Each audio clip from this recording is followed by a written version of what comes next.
Shock! Terror attack in Moscow. The Russian capital is in the crosshairs. 504 bombs in the occupiers' insoles. Now, one step for a Russian soldier could be his last. Deadly humanitarian aid passed through Belarus and Poland. Panic in the Kremlin. Russia's security has been pierced through. Meanwhile, Putin's hitman is planning sabotage in Europe. The first cases have already been made public. Welcome to the Ukraine Today channel. Arson in Poland, explosive parcels on planes, and recruiting children for sabotage. My name is Andrei Silikov.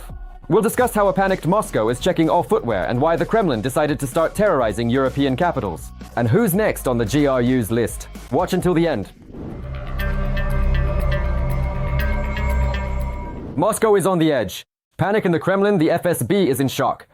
Right under Bortnikov's nose, a brilliant scheme to eliminate Russian manpower was uncovered. And the scheme is quite large scale.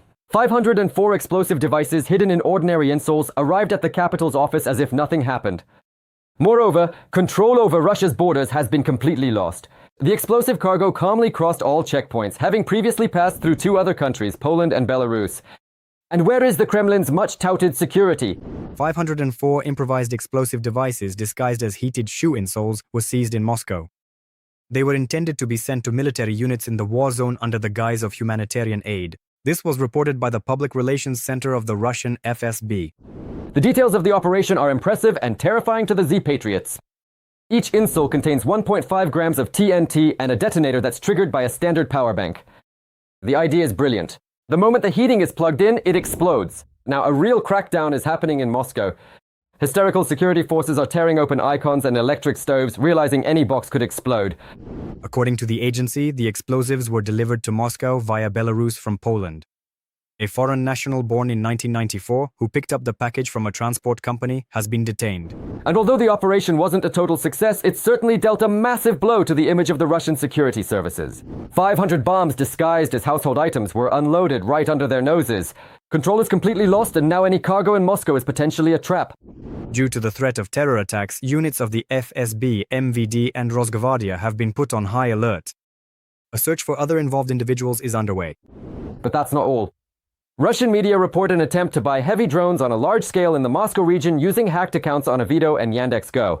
The very fiber optic devices that Russia boasts about at the front can now be used deep in Russia's own rear. Security forces are now forced to look for explosives in electric stoves, manicure sets, and even paving stones. It seems Moscow is no longer a safe haven. We're talking about fiber optic controlled drones capable of carrying up to 20 kilograms of cargo. To contact the enterprise, the perpetrators used hacked accounts of Russians on Telegram, Avito, and in the Yandex.Go app. But while an explosive situation is brewing inside the country itself, the Putin regime is moving to the open export of terror to the territory of the European Union. German intelligence is sounding the alarm. Moscow officially perceives Germany as its main enemy and is ready for anything, from cyber attacks to actual murders. The head of Germany's Federal Office for the Protection of the Constitution, Sinan Selin, stated there's an increase in the level of sabotage, espionage, and other security threats. According to him, foreign players, primarily Russia, are demonstrating a greater willingness to take risks and are using a wider range of tools, not even excluding murders.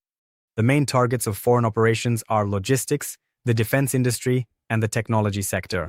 A shocking example was the GRU postal plot, where incendiary devices were disguised as 18-plus category goods, body creams and massage pillows. Handlers from Krasnodar, using the aliases Warrior and HK, hired random perpetrators through Telegram. One of the couriers, Alexander Shurenovas, spoke about this.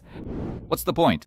He wrote in a message when he was sent a photo of the items he was asked to send in 4 packages from Lithuania to the United Kingdom and Poland.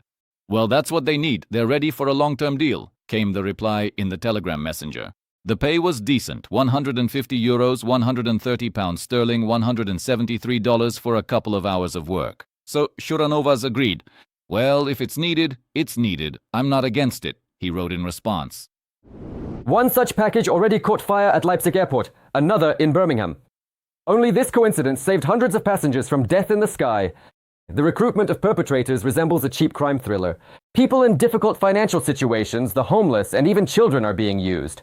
The Kremlin buys saboteurs on Telegram, promising easy money, and then ditches them when they end up in European prisons. Across Europe, more than 20 people have already been detained for participating in this bloody game of Putin's. In total, as a result of an international investigation involving British counter-terrorism officers, 22 people are in custody in Lithuania and Poland. The investigation concluded that the operation was directed by Russia. Moscow consistently denies this accusation. But the targets of Russian saboteurs are not only people, but also critical NATO infrastructure. After 2022, the activity of Russian sleeper cells in Europe increased threefold. Arson of warehouses in Poland, explosions at factories in Germany, and attempts to poison the water supply of military bases. Moscow is trying to destroy weapons supply chains, hoping that the fear of terrorist attacks will force Europe to back down. They are testing the strength of borders by sending test packages even to the US and Canada, preparing the ground for a global fire that Putin seems to dream of fanning across the world. But in trying to destabilize Europe, Putin has turned Russia itself into a zone of eternal risk, where bombs are hidden in insoles and corn cans. I wouldn't call this a shadow war. I think it's active aggression against our countries, warns Vilmantas Vitkauskas, head of Lithuania's National Crisis Management Center. This is a clear message. Those who support Ukraine will be attacked by the Russians. Like Sosakis. I think it's very dangerous, and we're very close to situations where a large number of people will suffer. Revolution in Russia is closer than it seems. Even the Kremlin-loyal press has suddenly turned on Putin, predicting that popular protests will inevitably escalate into a massive riot. All the details of how the ground is starting to burn under the dictator's feet. Watch right now. This question was asked on federal radio, and the hosts were unable to give a clear answer. Won't it turn out that in 50 or 100 years, our descendants, our grandchildren and great-grandchildren will be ashamed to remember this special military operation conflict? Tell me, please. Wait, won't Ukrainian descendants be ashamed? You say our descendants, but what about the Ukrainians? Such questions are increasingly arising in Russian society and beyond. The so-called special military operation and Putin's policies are now being criticized by openly pro-Kremlin mouthpieces. For instance, Z-blogger Ilya Remezlo openly spoke out against the master of the Kremlin, posting on his Telegram channel, "Putin should resign and be tried as a war criminal." You see what's happening right now. There's complete confusion and wavering going on. I mean, I'm already seeing signs of the system's coming collapse. It's precisely because Putin is afraid to surround himself with worthy rivals, people who could compete with him. That's exactly why he will lose power, and it will likely happen this year in 2026. Following such criticism strictly within the law, pro-Kremlin blogger Remeslo was thrown into psychiatric hospital number 3 in St. Petersburg the very next day, a facility used for punitive psychiatry during the Soviet era. Remeslo's rebellion isn't some strange nonsense, but a symptom of a split in Russia's enlightened elite, evidence of a maturing opposition and sabotage. It fits into a series of similar recent events. Igor Eidman, sociologist. One of Russia's most widely circulated newspapers, which almost never criticized the authorities, released an article over the weekend with the bold title, "Russia is being rocked by banned pamphlets. The struggle with reality in the news of the week." The publication criticizes recent events in the country, the slaughter of livestock, the lack of honest and open communication with the authorities, and the jamming of mobile internet. Unfortunately, it's not just the domestic liberal intelligentsia who feel the people aren't right. Some government officials have a similar attitude toward us. By some miracle, on February 24, 2022, the authorities decided the people were right, that they could truly be relied upon, entrusted with the country. We even believed that phrase about being in the same boat, but the point of unity has passed.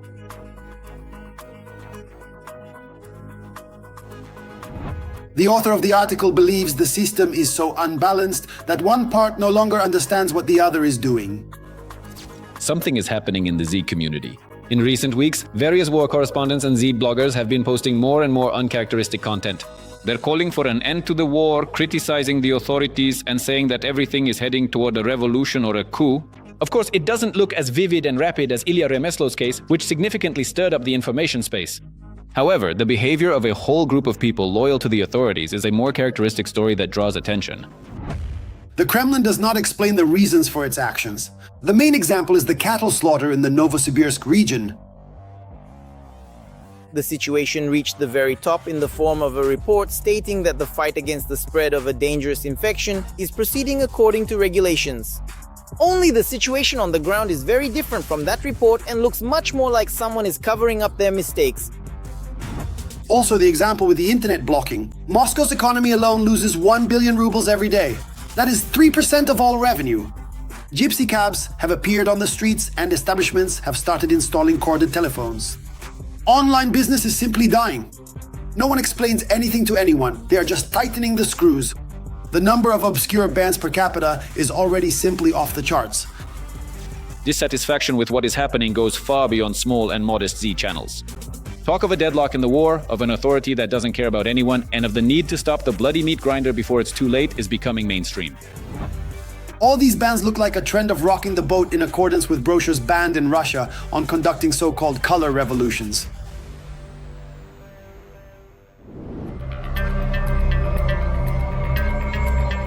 Russia has never seen such a blow before. The largest oil port on the Baltic near St. Petersburg is ablaze after a record drone attack, and an aerial hunt has been officially declared for the governor of the Belgorod region. See how the war has returned home to the aggressor, coming up next.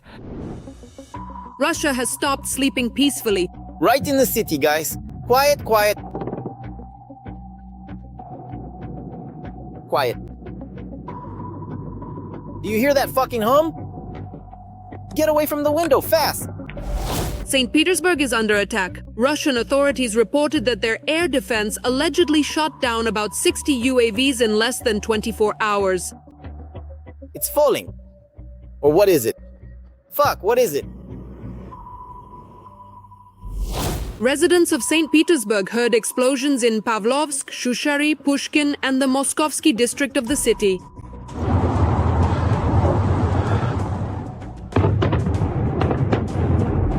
St. Petersburg's main airport, Pulkovo, was closed for arrivals and departures. Over 300 flights have been cancelled or delayed. A Rossiya Airlines aircraft has issued a distress signal. They've lost a fortune, as the saying goes. In the port of Primorsk, Leningrad region, a fuel tank was damaged after a drone strike. Primorsk is the largest oil port of the Russian Federation on the Baltic Sea and a key export hub operated by Transneft.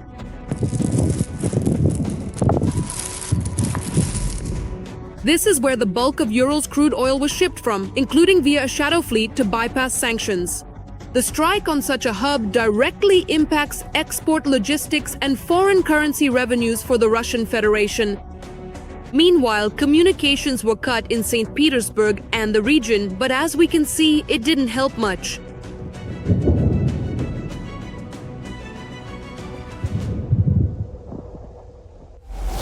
The new internet blockade is not pleasing locals at all. In just 1 hour, the number of complaints soared above 1,000. A Russian woman can't figure out what to do with her smartphone, which has turned into a brick. Tell me, how long are we going to tolerate this? What is this in my hands?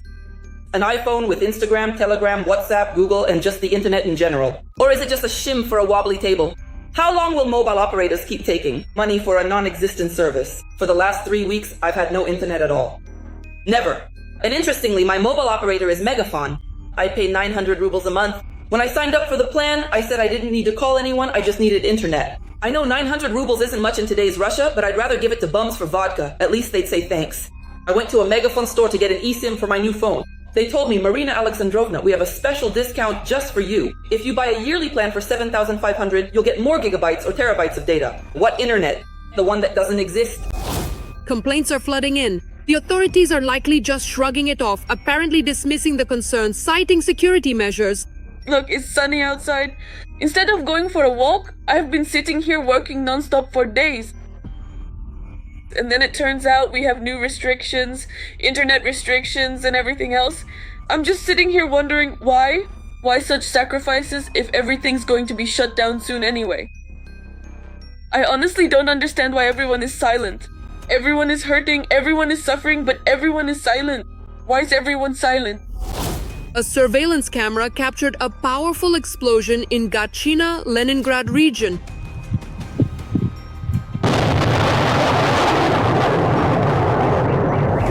A Russian air defense missile exploded here, just 1 kilometer from the Viscom military plant.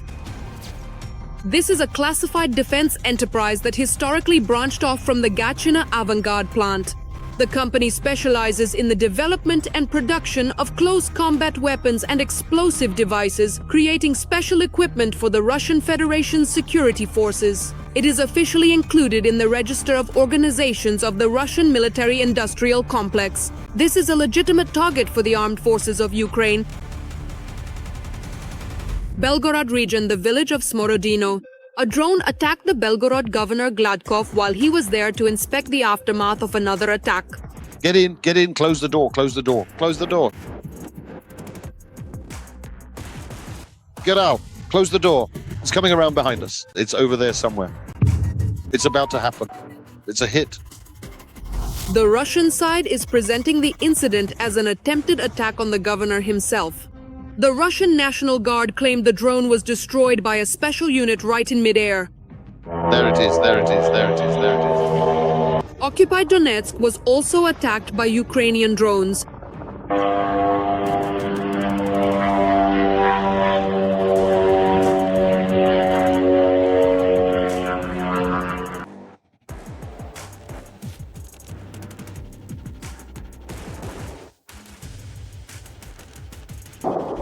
A fire was seen near a data center communication point in the area of the TV tower.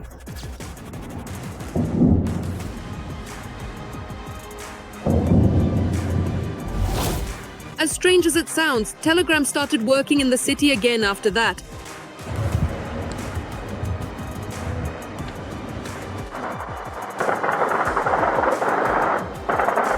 The defense forces report that a Russian base on the grounds of a former meat processing plant in the Kalininsky district was also under attack in Donetsk.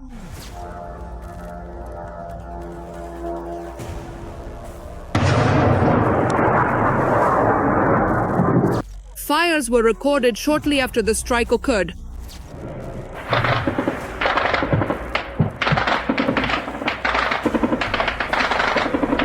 Separatist news only showed residential buildings near the plant with blown-out windows. Go ahead, film it. Part of the occupied Luhansk region was also under attack. The defense forces also hit fuel tanks in occupied Stanitsia Luhanska. The occupiers were left without provisions. Ukrainian defenders continue to clear Donbas of Putin's army, halting the offensive.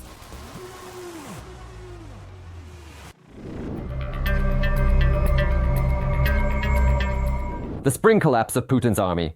While the occupiers are powerlessly hitting our defenses, the armed forces of Ukraine have launched a powerful offensive and are already dictating their rules on the battlefield. How is the Ukrainian spring turning into a real nightmare for the Kremlin? Watch right now.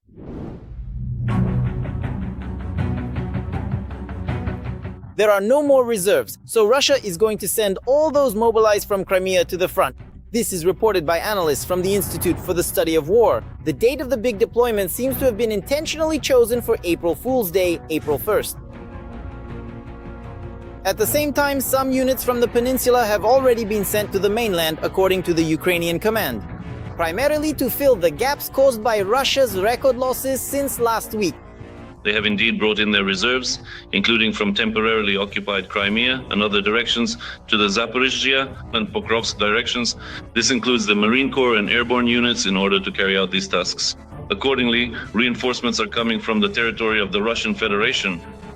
But here it's a question of quality. President Zelensky also mentioned that Russia has moved to a spring-summer offensive. Commanders of various units of the armed forces of Ukraine are recording an increase in the number of assaults. However, the only result this brings is unprecedented losses among the occupiers, sometimes more than 1,500 people per day. Today, the Russians have indeed lost more than 8,000 of their personnel in just a few days by modest estimates. We see that these figures fluctuate from 970 or 940 to 1,700 or 1,600. And for every square kilometer of advancement by Russian troops today, the Russian army pays with the lives of more than 3 companies. It is precisely to cover these losses that the transfer of Crimean units to the front is planned. As analysts note, the new personnel are intended to replace the wounded and replenish the 810th Separate Marine Brigade of the Russian Black Sea Fleet, whose units are currently operating in the Kursk region and in the Operational Tactical Group Crimea. By the way, these same forces are now trying to advance in the Sumy region, but they do not stand out from the overall background of the Russian offensive. As before, there are no results. According to Mashevet's assessment, fighting in the border areas of the Sumy region continues in several directions. Advanced units of the Russian grouping are trying to expand their penetration to a depth of up to 1.5 kilometers, but so far without success. At the same time, battles are taking place along the perimeter of this penetration north of Sumy. Despite several focused attempts by Russian troops to advance in a southern direction, they have not yet managed to reach the planned lines. The Ukrainian command notes that the Russians do not have enough strength for a significant breakthrough there. Furthermore, it is from here that the Russian General Staff takes fighters to continue the pressure in the Donetsk region, which means the Kremlin is not betting on success in the Sumy region. And their task today is to create the conditions for establishing a buffer zone, a security zone on the Sumy front. And accordingly, we're saying that the Russians are trying to demonstrate this activity of theirs with the aim of distracting the defense forces and possibly even diverting some of our reserves specifically to the North Slobozhansk-China direction. Another telling story of the Russian offensive remains Kupiansk. The fake capture of the city, which has been going on since last year, has taken on new colors. The armed forces of Ukraine were able to clear out the units that had holed up in the local hospital, and this was finally admitted in the Russian Federation itself. The howling among Russian Z-War correspondents is incredible. Judging by reports coming from various sources, the last authentic call signs in Kupiansk have stopped sounding on the air. May the boys rest in peace. They held out steadfastly until the end. Another report from the Russian media, Romanov Light. Kupiansk is almost completely occupied by the armed forces of Ukraine. Under the information cover of the Ministry of Defense of the Russian Federation, the Ukrainian side is conducting a cleanup of the remaining northern sector. The guys from the Central District Hospital have all died. And this means that Kupiansk is almost entirely under the control of the defense forces of Ukraine. Despite this onslaught of Russian troops, the defense forces managed not just to fight back, but also to advance, as recorded by the Deep State resource. And now, not only in the southern direction. The defense forces of Ukraine liberated Ozern and entered Yampil in the Lyman direction. In the Oleksandrivka direction, the defense forces of Ukraine, during the ongoing counteroffensive, pushed the enemy back south of Novomykolaiivka. So as we can see, the successes of the defense forces of Ukraine are across the entire length of the front line.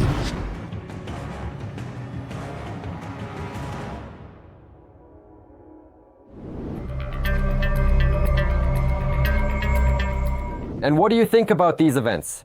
Write your opinion in the comments. Don't forget to like and share this video. Stay with us because it gets even more interesting.